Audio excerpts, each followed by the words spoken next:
It was a way of getting the message out, especially when you're in countries that try to control what the United States ambassador or a Secretary of State can communicate to the public.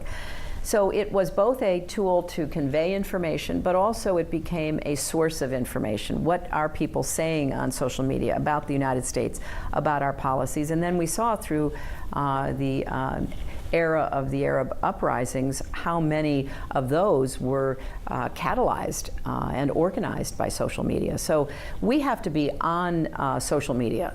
There isn't any choice. The other piece that I focused on was how we did how we debated and tried to checkmate jihadist groups, particularly Al-Qaeda and affiliates like Al-Qaeda in the Arabian Peninsula or Al-Shabaab or any of the other groups. They were using the internet to convey propaganda, sometimes just gross and gory videos, sometimes recruitment, sometimes telling people how to make dangerous weapons.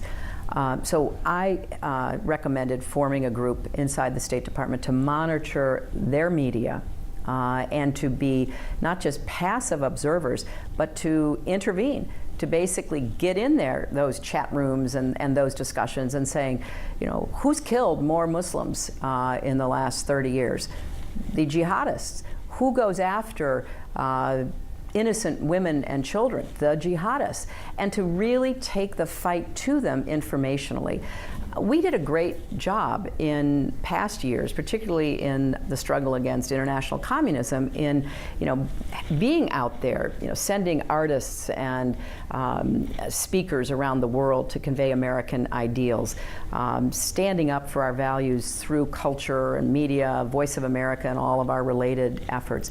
It kind of went down after the Cold War ended, understandably. People thought, well, thank goodness it's the age of democracy. Now we see different threats from terrorist groups, from autocracies and the like.